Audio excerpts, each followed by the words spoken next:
Hola, en el siguiente contenido veremos una introducción de la química orgánica, las propiedades únicas del carbono y generalidades de los compuestos orgánicos.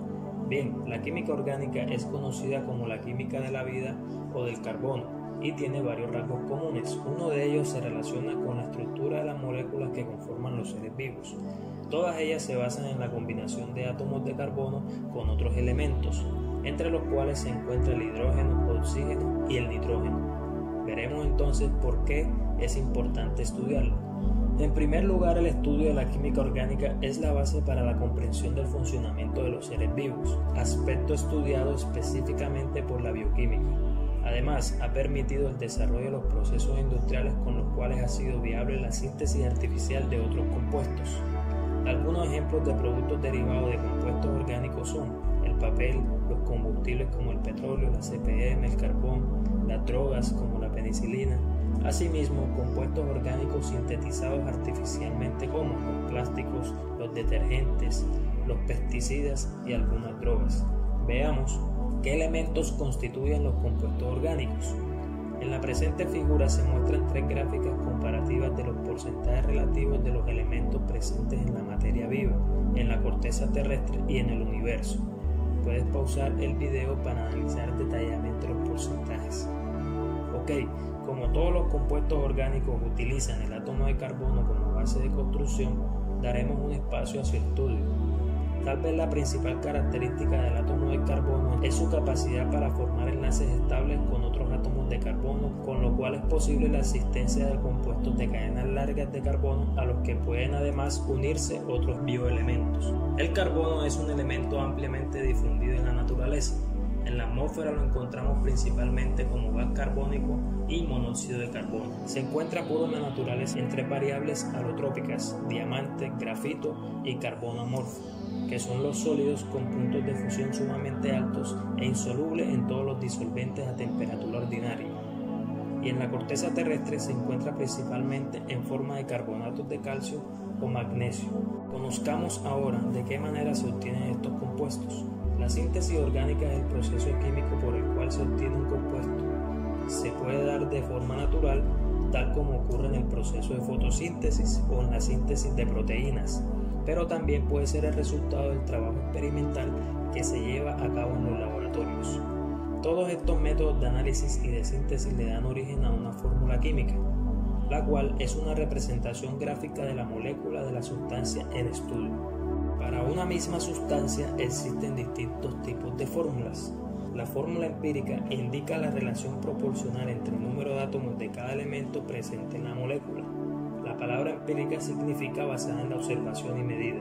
La fórmula esquemática o estructural indica las posiciones que ocupan unos átomos con relación a los otros. Por ejemplo, el siguiente diagrama muestra la distribución espacial de los átomos en las moléculas de benceno. Como las sustancias presentan variedad física, química y estructural, se ha clasificado en grupos, conocidos como grupos funcionales, caracterizados por un comportamiento físico-químico especial. Mencionemos entonces las principales características de algunos de los grupos funcionales más importantes. Los compuestos orgánicos se clasifican en grupos o funciones químicas que comparten ciertas características estructurales y un comportamiento físico-químico particular.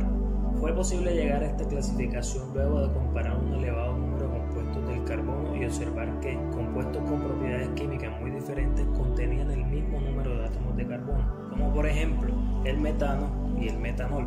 Asimismo, varios compuestos con propiedades químicas muy similares podían contener un número diferente de átomos de carbono, como se muestran en la siguiente imagen. Miremos los grupos funcionales, que son un átomo o un conjunto de átomos que forman parte de una molécula más grande y que le confieren un comportamiento químico característico.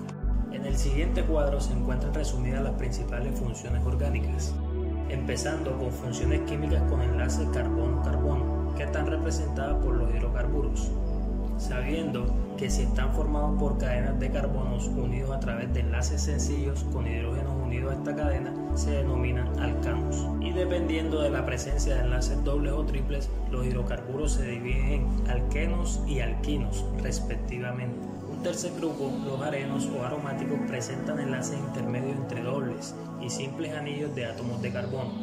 Uno de ellos es el tolueno. En los alcanos, el carbono tiene sus 4 posibilidades de enlaces ocupadas, por lo que estos compuestos se conocen como hidrocarburos saturados, a diferencia de alquenos, alquinos y arenos que son insaturados. Luego tenemos el grupo de los alcoholes. A la cadena sencilla de carbonos e hidrógenos se une un grupo OH. Ahora, si se trata de un átomo de oxígeno, uno de nitrógeno, un grupo NH2 o S2, hablamos de los éteres, nitrilos, aminas o sulfuros. En todos los grupos nombrados, un átomo de carbono se encuentra unido a través de un enlace sencillo a un átomo más electronegativo, pero puede ser un halógeno, oxígeno, nitrógeno o azufre. También encontramos funciones con un doble enlace carbono-oxígeno. Entre ellos encontramos los aldehídos, que tienen un carbono y un hidrógeno. Las cetonas tienen 2 carbonos. Los ácidos carboxílicos tienen un carbono y un grupo OH. Los ésteres tienen un carbono y un oxígeno. Las amidas un carbono y un grupo amino, NH2. Vemos cómo estos compuestos, a pesar de tener la misma estructura básica, poseen átomos con una disposición espacial diferente.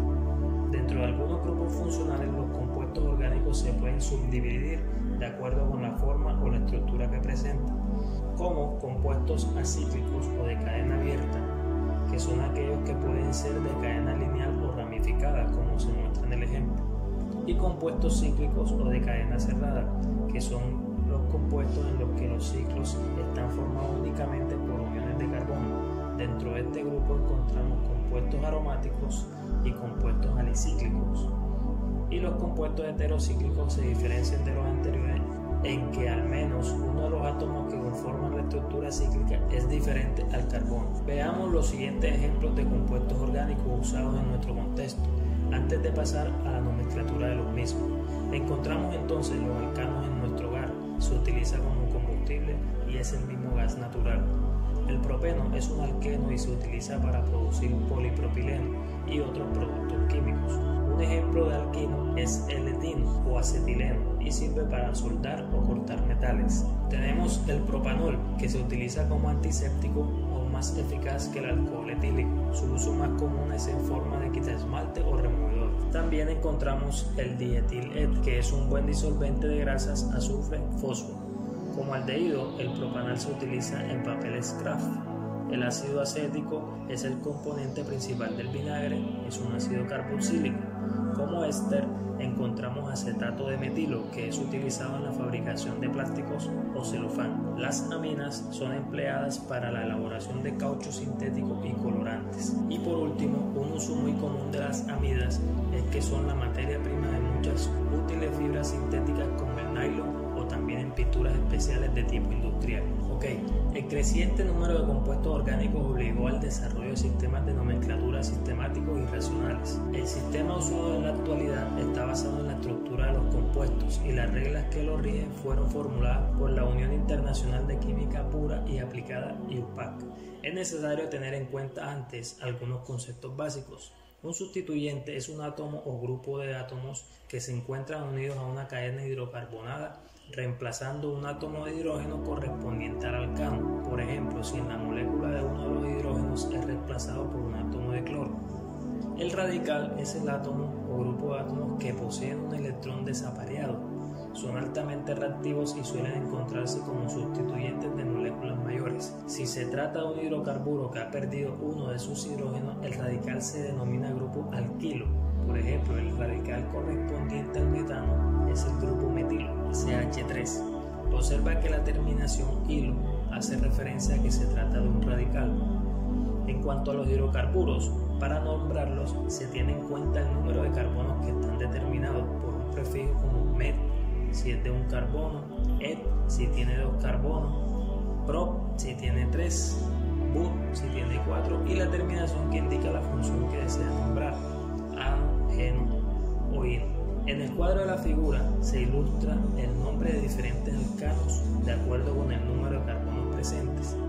En el caso de los alquenos y alquinos, los prefijos se conservan, mientras que en el lugar de la terminación ano se añade eno o ino, según el caso.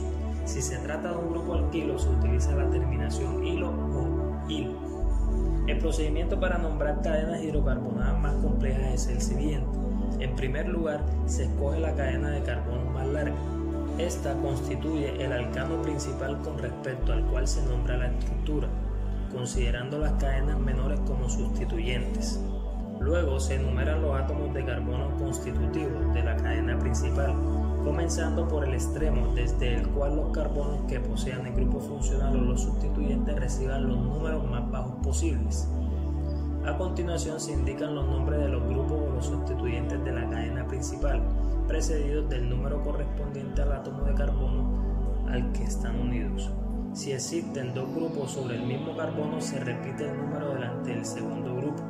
Si un mismo sustituyente aparece más de una vez en la cadena, los números de las posiciones que ocupan se enumeran, separados entre sí por comas, y se usan los prefijos di, tri, tetra, penta, hexa, etc. para indicar el número de veces que aparece dicho grupo.